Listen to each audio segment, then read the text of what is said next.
Chief Douglas had it all. 3 wives, unimaginable wealth, sprawling estates, and booming businesses, all in their names.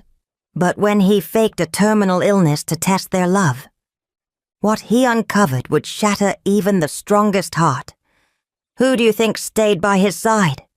And who began fighting over his inheritance while he was still breathing? Watch till the very end, because this story will leave you speechless. The rain tapped gently on the glass windows of Chief Douglas's mansion, a quiet rhythm that mirrored the weight in his heart. He sat alone in his study, staring at a dusty family portrait on his mahogany desk. His once sharp eyes had dulled with age, but something deeper than time was eating at him. Doubt. The photo showed him standing tall, arms around 3 beautiful women, his wives. Beside them were the children they bore him, the legacy he'd worked a lifetime to build. Ruth, his first wife, the mother of his 3 daughters, the woman who stood beside him when all he had was a vision and an empty pocket. She sold Puff Puff in the streets while he ran errands and fixed broken engines in people's compounds. Then came Lillian, elegant, sharp, calculating. She gave him 3 children, 2 boys and a girl. She came into his life when the money began to flow. She was a woman of class and had helped manage parts of his growing empire. She knew paperwork better than emotions. Lastly, there was Nancy, young, beautiful, his favorite. She had no child yet, but she had something the others didn't: youth, beauty, and the power to silence a room with her presence. Everyone knew she was his jewel, the one he protected the most, the one he showered with diamonds, cars, and private island vacations. But now something inside him stirred. Which of them truly loves me? Not the power, not the money. Just me. He had just returned from a medical checkup a week ago. The doctor said he was fine for his age, only minor fatigue. But fatigue wasn't what kept him awake at night. It was fear. The fear that he was surrounded by people who smiled for his money, but not for his soul. He leaned back and stared at the ceiling, breathing deeply. If I were dying, who would sit by me? He didn't want to wait till the day he truly fell ill to find out. He had seen too many rich friends close their eyes in death, surrounded not by love, but by vultures, children and wives, fighting over bank accounts before the corpse turned cold. I need to know, he muttered. And that night, as thunder rolled softly outside, Chief Douglas picked up his phone and dialed a number he had trusted for years. Barrister Williams, are you awake? He asked when the call connected. Yes, sir. Is everything all right? Douglas looked at the family photo again, then turned it face down. No, it's not. I need your help. I want to pretend I'm dying. Barrister Williams didn't speak immediately. On the other end of the line, he sat upright in bed, confused and slightly alarmed. Sir, did I hear you correctly? He finally asked. Yes. Chief Douglas replied firmly. I want to pretend I'm dying. I need to know who truly loves me in this house. My wives, my children, everyone. I've given too much, and I don't want to die a fool. Barrister Williams sighed. Chief, this is not a small move. You're talking about faking a terminal illness. What if I really died, not knowing who was genuine? Douglas interrupted. His voice was heavy, tired, but resolute. The lawyer paused, then said softly, Okay, if you're sure, let me come over tomorrow morning. We'll plan it carefully. Douglas hung up and sat in silence. The next day, Barrister Williams arrived with documents and ideas. He brought along Dr. Phillip, Chief Douglas's personal physician, a man whose loyalty had been proven over decades. They met in the private study. Ruth had gone to the market. Lillian was at the company. Nancy was at the salon. We'll say you have late-stage organ failure, Dr. Phillip explained gently. A slow decline, 6 months at most. You'll stay indoors, grow pale, pretend to cough, refuse food. I'll come regularly and monitor you. Chief Douglas nodded slowly. "What about the money?" he asked. Barrister Williams leaned forward. "We must protect it. Let me quietly move most of your assets into a new account. Your will. We'll revise it secretly. That way, if anyone starts showing their true colors, they'll be exposed." Douglas's eyes glinted for the first time in weeks. "Good. And install cameras in my bedroom. I want to see and hear everything." "Understood." By the time the meeting ended, the plan was solid. That evening, Douglas called a family meeting in the main lounge. He sat on a couch with a tired face, wearing a wrapper and clutching his chest.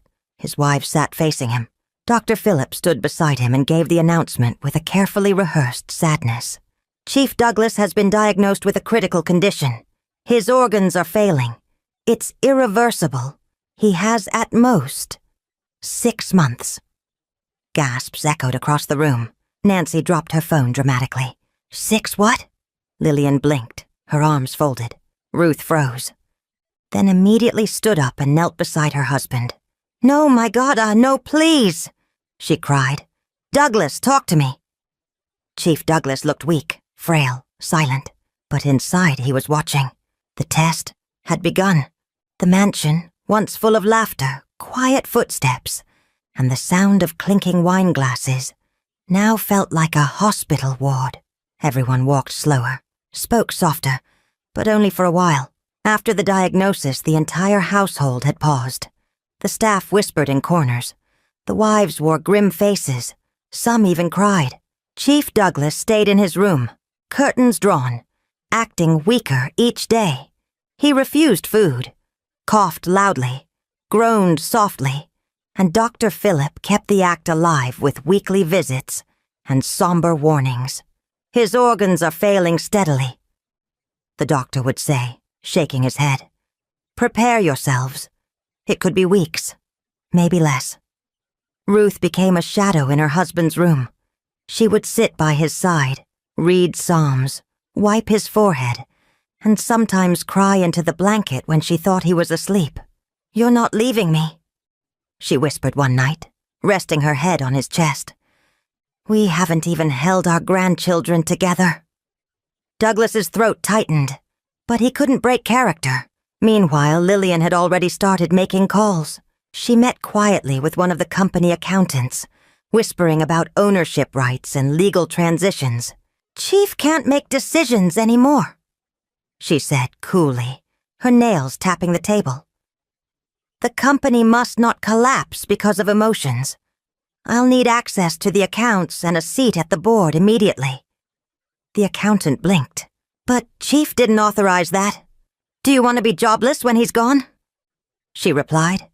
At home, she barely visited his room. Once Ruth begged her. "He asked after you yesterday. Can't you just come see him?" Lillian smiled faintly. "What would I do there? Stare at him coughing? I have more important things to do." Nancy, on the other hand, posted a black and white picture of Chief Douglas on her Instagram with the caption, "The strongest man I know, pray for him." She got hundreds of comments and sympathy messages. Some even called her the best wife ever. But in reality, she hadn't stepped into his room in 4 days. She told the cook, "That room smells like medicine and sadness. I can't take it, it makes me dizzy." Instead, she spent time in the garden taking selfies, watching movies in the master lounge, and texting someone named Khalid every night. Chief Douglas saw it all, from his hidden cameras. He listened, he watched, and slowly his heart began to close. Not from illness, but from disappointment. But one night something happened that made him cry for real. Something Ruth did. Something none of the other wives could ever fake. It was just past midnight. The entire mansion was silent, except for the faint ticking of the antique grandfather clock in the hallway and the soft hum of the night breeze. Chief Douglas lay still on his large bed, pretending to sleep. His back ached from the stillness, but his heart ached more from what he had been discovering. The hidden cameras, the secret recordings, the neglect, the cold conversations about property, the giggles between Nancy and someone called Khaled. It hurt. But tonight, something different happened. Ruth tiptoed into the room, holding a small wooden stool and a Bible in one hand, and a flask of hot water in the other. She gently set the items down, checked his forehead, then sat beside his bed on the stool. She didn't know he was awake. He kept his eyes closed. She placed a hand on his chest, bowed her head, and began to whisper, "Father, I know you see my husband. You see what the doctor said. But I also know you're the final say. Please, heal him. Restore his strength." Her voice trembled. "We've been through so much, Lord. We've slept on bare floors. We've fasted just to afford one meal. We've stood at crusades holding hands, asking you to lift us. And you did, Lord. You lifted us. Please don't take him from me now." Tears rolled down her cheeks. Chief Douglas, still pretending to sleep, felt one drop fall on his wrist. She held his hand tightly, even if he forgets everything we've been through. I haven't. Even if others see an old dying man, I still see the young hustler who told me, "We'll make it, Ruth." And we did. She paused, sniffled quietly, and then leaned close to his ear. "And if this is really the end, my love, I just want you to know I'll be by your side. Not because of what you gave me, but because of what we built together." She kissed his forehead, stood up, and carefully covered him with the thick blanket. Then she turned to the wall, knelt down, and began to pray again. Chief Douglas opened his eyes slowly, just a little, tears welling. That was no performance. That was no strategy. That was love, the kind he hadn't seen in years. As Ruth whispered her final amen, stood up, and quietly walked out of the room, Douglas turned his head toward the door she exited from, and exhaled. Deeply, not a cough. A release. "Thank you," he whispered to the empty room. "At least one of you still loves me." But downstairs, Lillian was planning something, and Nancy had just returned from somewhere she shouldn't have been. The next morning, the mansion's kitchen buzzed as breakfast was prepared. But upstairs, Chief Douglas remained in bed, feigning weakness while his eyes scanned the hidden camera screen on the small tablet beside him. He had seen Ruth's midnight prayer. It still played in his heart like a song. But today, his attention was on his second wife, Lillian. At 9 a.m. sharp, she stepped into his private study, the one he hadn't entered in weeks. She wore a navy blue blazer and skirt, heels clicking confidently against the tiled floor. In her hand, a sleek file folder. She didn't know the camera above the bookshelf had been repositioned 2 days ago. She sat, dialed a number, and spoke quietly. "Yes, Barrister James. The man is wasting away. We don't have 6 months. We may not even have 3. If we wait for a will, we'll all lose everything." She paused, then flipped a document open. "Listen, I've already started compiling a list of the key properties. If you can get the trustees to release the business shares early, we can shift control before the vultures outside start circling. I'll handle the household." Her voice was calm, professional, cold. Chief Douglas blinked. His own wife, plotting transfer of shares while he pretended to be dying, the man she used to call my lion. He swallowed a lump in his throat and listened. Then, just as she hung up, a loud giggle echoed from outside. It was Nancy. She waltzed into the compound wearing a tight black gown, phone in hand, whispering and laughing with someone. Douglas zoomed in on the garden camera. She was walking toward the pool, but stopped near the guest house, the one they barely used.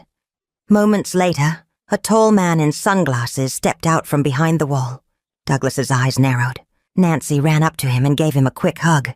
Not a cousin's hug, not a friend's, something else. She handed him a gift bag and whispered something into his ear. The man, muscular, stylish, grinned and leaned in too close.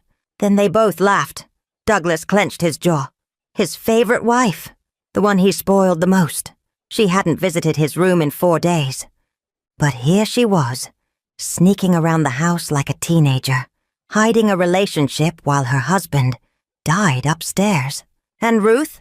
Ruth was back in the kitchen, asking the cook if she could prepare yam porridge because that used to be his favorite meal when he was tired. Douglas placed the tablet down slowly. The screen dimmed. He looked out the window. This wasn't just a test anymore. It was becoming a funeral for his faith in love. And soon, he'd start preparing his real will. Chief Douglas no longer needed more proof. His eyes had seen enough. His ears had heard even more. The pain in his chest wasn't from illness, but from the slow unraveling of the people he once called family. Ruth remained his only comfort, quietly faithful, quietly consistent. That evening, as the sun dipped behind the compound walls, Douglas picked up his phone and dialed the only person who hadn't failed him in all these years. "Williams," he said, his voice low. "Come to the house tonight and bring the documents." By 8 p.m., Barrister Williams arrived with a brown leather case and a look of concern. He met Chief Douglas in his room, where the air was thick with silence. Ruth had just stepped out to boil water for his sponge bath. "It's time," Douglas said. "Time for what, Chief?" "To rewrite everything. My will, my succession plan, my legacy. All of it." Barrister Williams hesitated. "Are you sure? What about—" "No." Douglas cut him off. "Listen to me. I've been watching them through hidden cameras in this house. I know everything. Lillian is already trying to take over my business. And Nancy, she's cheating on me with a boy she sneaks into the compound." The lawyer blinked, stunned. "And Ruth?" he asked quietly. Douglas paused, and for a brief moment, a rare smile touched his face. "Ruth," he said, "is the only one who still prays for me like we're still in a one-room apartment. She remembers who I was before I became Chief Douglas. And she's the only one who hasn't asked a single question about property or inheritance." Barrister Williams opened the case and pulled out a blank will. "Then let's do it," he said firmly. For the next hour, they sat together crafting a new document, one that would change the lives of everyone under that roof. The bulk of the estates, the controlling shares of the company, the 2 largest houses, the private pension accounts, the hotel in Lekki, the farmland in Enugu, all of it, signed over to Ruth and her children. Lillian and Nancy were left with nothing, except one line each. To those who showed concern only when wealth seemed near its end, let this be a lesson. Love cannot be bought with diamonds, nor loyalty measured by designer bags. When the document was signed, sealed, and stamped, Chief Douglas looked Barrister Williams in the eye. "Now," he said, "let them continue. I won't stop the show. In fact, I'll record the final act myself." He tapped the hidden camera app and enabled audio syncing across all rooms. The game wasn't over. It had just entered the final stage. The morning air was calm, but tension was building inside the mansion like a ticking clock. Ruth walked slowly down the hallway, holding a bowl of pap. She'd blended it herself just the way Douglas used to like it. But her face was tired. Not from the cooking, from something else. Last night she had heard whispers near the guest house. Laughs. A male voice. Then a door quietly closing. It wasn't the first time. She had ignored it at first, but her spirit wouldn't let her rest. The following morning she asked the security man, "Did Madam Nancy go out last night?" The man blinked, unsure, then nodded. "Yes, Ma, but she wasn't alone. A young man followed her into the guest quarters. We thought Chief had sent for someone." Ruth said nothing. She walked away. But something inside her snapped. Later that day, while Nancy was seated on the veranda, scrolling through her phone and sipping orange juice, Ruth approached, quietly but firmly. "Nancy, we need to talk." Nancy looked up, her long lashes fluttering. "Talk about what?" she said with a sigh. "About the strange man you've been sneaking into the compound at night." Nancy's face stiffened. She glanced around, then laughed. "What man?" she said. "Auntie Ruth, are you okay? You're starting to sound like those village women with too much time." Ruth didn't flinch. "He was here last night. You hugged him near the guest house. My eyes may be old, but they still see. Nancy rolled her eyes and stood up. So what if someone came to visit me? I need companionship, too. You think I should rot in that room crying over a man who's already halfway in the grave? Ruth stared at her in disbelief. He's your husband, Nancy. Nancy scoffed. Oh, please. Your husband, not mine. Let's not pretend here, Mama Ruth. You think we married him out of love? We married him because he had money. You got lucky. But me, I'm young. I have a life to live. Ruth's voice cracked. So that's it? You're already replacing him while he's still breathing? Nancy leaned close and whispered, He won't even last another month. You'll see. When it's all over, I'll still be young, rich, and free. She walked off with a sway in her step, humming as she re-entered the house. Ruth stood frozen. What she had just heard was beyond wickedness. It was cruelty. She turned and walked away, heart broken anew. But what neither of them knew, Chief Douglas had watched and listened to everything from his room, and he had heard every word. This wasn't just about disappointment anymore. It was about justice, and it was coming. 3 days later, the tall glass doors of Douglas Holdings swung open at exactly 9 a.m. Franklin, Chief Douglas's eldest son from his second wife, Lillian, strutted into the boardroom like he owned the place. Behind him walked Madame Lillian herself, dressed in her sharpest gray suit, lips painted blood red, face unreadable. 12 board members sat around the long oval table, whispering as they stood and greeted her. "Good morning, gentlemen," she said coolly, taking her seat at the head of the table. The seat that once belonged to Chief Douglas. Franklin stood beside her like a loyal soldier. "As you all know," Lillian began, "Chief Douglas is gravely ill. He can no longer fulfill his duties as chairman. But this company must survive. In the spirit of continuity and family strength, I will be stepping in as acting chairperson until a new structure is formalized." There was a long pause. One of the older board members, Mr. Adesina, cleared his throat and said, "Madam, with all due respect, Chief Douglas has not handed over, nor has he issued a resignation. Until we hear from him directly." Franklin slammed his palm on the table. "My father can barely speak. He doesn't need to hand over anything. This company was built for his family, and we, his family, are now taking responsibility." Lillian nodded. "We will circulate the updated control documents by close of business today. Also, we are introducing new consultants and accountants to review current expenditures and redirect funds to more aggressive investments." The room fell into murmurs. At the back of the room, the head of legal, Mr. Hemba, stood up slowly. "But Ma, are these changes backed by any legal authorization from the chief?" Lillian gave a short, practiced smile. "Everything will be in order. Trust me." But trust had already left the room. Back at the mansion, Ruth had heard whispers of this meeting.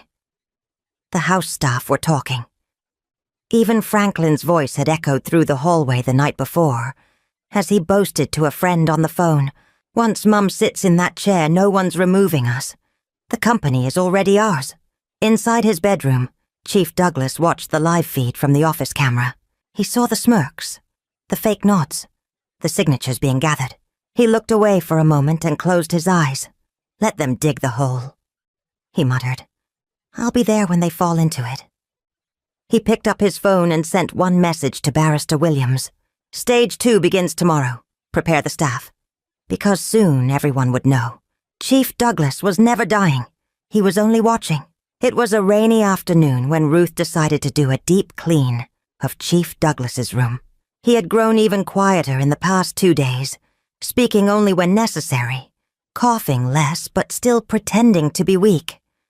She thought it meant he was getting worse, but he simply watched more and said less. As Ruth folded his blankets and arranged the books on his nightstand, something strange caught her eye. A blinking blue light just behind the curtain rail. She squinted. It looked like a tiny lens. A camera? She slowly walked toward it, climbed onto a footstool, and reached up. It wasn't visible at first glance, but now that she was closer, she saw it clearly. Tucked neatly in a small casing, with a tiny power cable running behind the curtain. Her heart skipped. She climbed down and began to look around the room more carefully, and found another tiny device behind the flower vase near the bed. Then one more near the bookshelf. "This can't be," she whispered. Just then Chief Douglas stirred and opened his eyes slowly. "Ruth!" he called in a raspy voice. She rushed over. "Are you okay? I was just cleaning and—" "You found them, didn't you?" he said, eyes calm but sharp. She froze. "You knew." He nodded slowly and gestured toward the chair beside the bed. "Sit. There's something I need to tell you." Ruth sat, confusion and concern dancing in her eyes. Chief Douglas took a deep breath. "I'm not sick, Ruth. I never was." Ruth blinked fast, not understanding. "What?" "I pretended," he said. "To test you. To test all of you. The doctor is in on it. So is my lawyer. Only 2 people in this house will leave with their dignity when this is over. You. And me." Ruth's lips trembled. "You're not dying?" He reached for her hand. "No. And I've seen it all. Lillian's boardroom betrayal, Nancy's secret lover, even Franklin and his loud mouth. But you stayed. You prayed. You fed me. You wiped my tears." Ruth's eyes welled up. "Why didn't you tell me?" "Because you're the only one I couldn't afford to lose.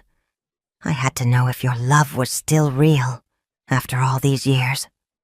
She covered her mouth with both hands, crying softly. "So what now?" Douglas leaned back. "Now. I stopped pretending. But not today. First, I want them to see what I've seen. I want them to watch themselves. Through my eyes." He looked at her, a tear forming. "You are my legacy, Ruth. Not the buildings, not the money. You." And for the first time since the plan began, he cried openly. Not from sadness, but because he knew he had not been completely alone. The grand living room of Chief Douglas's mansion had never been this tense. Everyone was seated, Lillian in her usual sharp suit, legs crossed, clutching her phone. Nancy scrolling mindlessly through Instagram with fake concern plastered on her face. Franklin slouched, clearly annoyed, and 2 of Douglas's grown children whispering to each other, trying to look unaffected. Ruth sat quietly in the corner, her hands folded in her lap, calm, but her heart pounded. Only she knew what was coming. Then Chief Douglas appeared, slowly, with no walking stick, no help, no weakness in his step. The room gasped. Nancy's phone slipped from her hand and hit the floor. Lillian blinked, frozen. You're walking?" Franklin stammered. Douglas looked at them all, his face unreadable. "Sit still," he said with a calm so cold. Even the AC felt warm. He walked to the center of the room and pointed at the large flat-screen television. Barrister Williams stood beside it, holding a flash drive. "Today," Douglas said, "you will see what I saw, you will hear what I heard, and you will know what it feels like to be dead while still breathing." With a nod from Douglas, Barrister Williams plugged in the flash drive and pressed play. The first clip showed Nancy, laughing with her mystery lover in the garden. The camera zoomed in on the hug, the whisper, the kiss on the cheek. Nancy gasped, covering her mouth. "I can explain—" "Don't bother," Douglas said without even looking at her. Next, a clip from the boardroom. Lillian sat at the head of the table. "We can't wait for him to die. The company needs a new face." One board member protested. Franklin shouted, "He's as good as gone. Let's just take over already." Silence filled the room. Lillian looked like she'd seen a ghost. Then came footage of Nancy again, mocking Ruth's devotion in the hallway. "You think I should be wiping his sick mouth for love? I married a bank account, not a corpse." Nancy began to cry. Lillian stood up. "Enough of this," she snapped. "Sit down," Douglas barked. The voice was back. The lion had returned. She sank slowly back into the couch, humiliated. He walked toward them, staring each one in the eye. You sold me out before I even took my last breath. You mocked me, betrayed me, laughed at my grave while I was still alive. You wanted my company, my land, my wealth. But not once did any of you ask, "How are you today?" He turned to Ruth. Only one person did. Ruth sat quietly, tears in her eyes. Chief Douglas looked back at the screen one last time, then back at his family. "Tomorrow morning, the will shall be read, and you'll receive exactly what your hearts deserve." Then he turned and walked away. The next morning, the atmosphere in the mansion was electric, thick with dread, shame, and silent anger. Nobody slept the night before. Nancy had locked herself in her room, sobbing into her pillows, calling Khaled, but he wasn't answering. Lillian spent most of the night pacing her balcony with a wine glass in hand, her mind racing through failed strategies and broken pride. Franklin. He didn't speak to anyone. Not even his mother. By 10 a.m., the family gathered in the living room once again. This time, there was no acting, no pretending, no playing perfect. Chief Douglas entered the room, flanked by Barrister Williams and Dr. Phillip. He walked tall, strong, alive. Ruth followed behind him quietly, her head slightly bowed, still wearing her simple wrapper and headscarf. The same woman who had nursed him while others plotted his end. Chief Douglas sat down and faced his family. "Thank you all for coming," he said calmly. "Today the weight of truth shall settle where it belongs." Barrister Williams opened a thick brown envelope and pulled out a freshly signed document. "This," he announced, "is Chief Douglas's revised and final will, written during the period he was presumed ill." He adjusted his glasses and began. "To Madam Nancy." Nancy looked up, eyes puffy, makeup half-worn. "For the disrespect, betrayal, and mockery of marriage, you are entitled to nothing. No land, no shares, no financial assets. Your marriage will be legally reviewed and annulled based on infidelity and negligence." Nancy gasped. "Chief, please!" Douglas didn't blink. "To Madam Lillian?" Lillian sat upright, jaw clenched. "For your attempt to hijack the company and dismantle its legacy, you are also entitled to nothing. Your control over any business assets is hereby revoked. Your boardroom games are over." Lillian looked away, her pride shattered. "To Franklin?" He shifted uncomfortably. "For arrogance, entitlement, and greed. You are stripped of all inheritance. You may seek employment elsewhere, not in any company bearing my name." Franklin stood to protest, but Barrister Williams raised a hand. "Sit. This will is legally binding and already registered with the Federal Probate Registry." Then came the final announcement. "To Madam Ruth." Everyone turned. Ruth froze. "For your unwavering love, loyalty, and the selfless care you showed not only in my strength, but in my weakness, you are now the legal heir to all my remaining assets. This includes the main estate, all controlling shares in Douglas Holdings, the Lekki Hotel, the Abuja apartment, and 75% of all liquid financial assets." The room fell into stunned silence. Ruth looked at Chief Douglas, eyes wide. I never asked for—" He held her hand. "You didn't have to ask. You earned it with your heart." And in that moment, the real legacy of Chief Douglas was no longer measured in buildings or bank accounts, but in the quiet dignity of a woman who never gave up on love. The news traveled faster than wildfire. By afternoon, headlines across social media read, "Billionaire Chief Douglas reveals he was never sick. Disinherits 2. Wives hands everything to first wife. Young wife Nancy caught cheating. Loses everything in shocking family drama. Ruth becomes sole heir to Douglas Empire." But inside the mansion, it wasn't just news. It was chaos. Nancy screamed and slammed the door to her room, tossing expensive wigs and handbags into a suitcase she could no longer claim as hers. "He can't do this to me," she cried. "I gave him my youth, my body." No one answered. Even her maid had disappeared. Lillian remained cold, stoic. She packed her designer handbags neatly, clicked her heels into her suitcase, and wore her pain like perfume. Franklin stormed into the hallway. "You think this is fair, huh? After all I've done?" Chief Douglas stood at the top of the stairs. "You did nothing but embarrass me," he said calmly. "You tore down what I spent 4 decades building in a matter of weeks. You thought you were the heir, but you were never even a student." Franklin's face flushed with shame. "You're throwing me out, just like that?" "I'm setting you free," Chief Douglas replied. "Free to build your own name, if you ever learn how." Franklin dropped his bag and stormed out of the mansion. Nancy tried to appeal to Ruth later that night. She knocked softly on her door, eyes swollen from crying. "Please, Mama Ruth, talk to him. Tell him not to annul the marriage. Let me stay. I made a mistake, but I'm sorry." Ruth looked at her through the half-open door.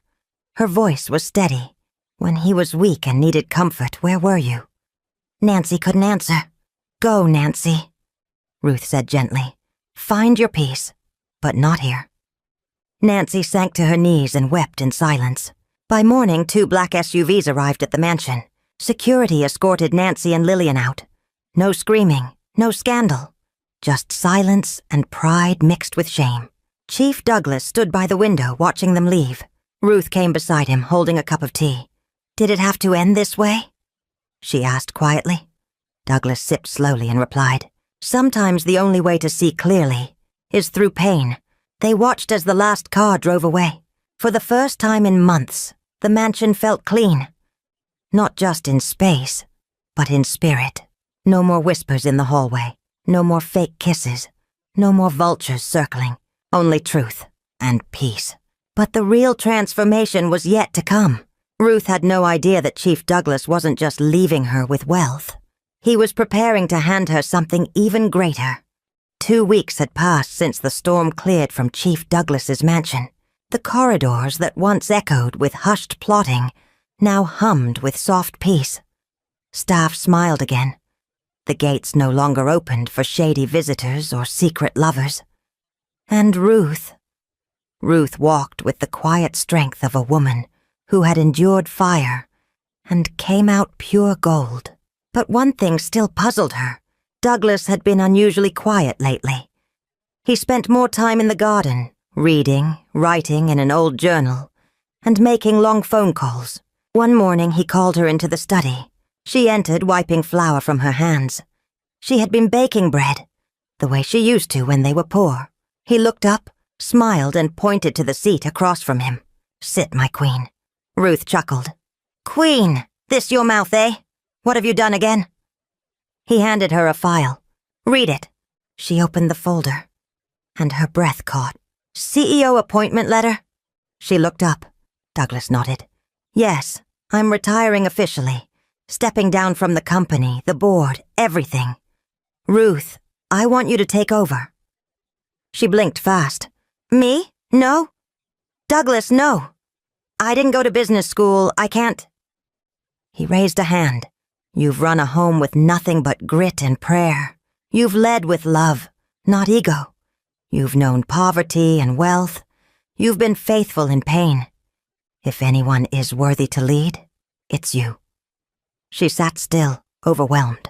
He stood up, walked over, and held her hand. "Don't worry.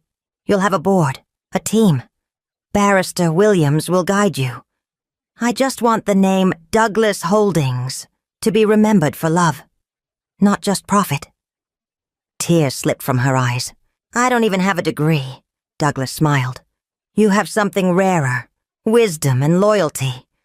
We'll send you for training, yes, but your heart?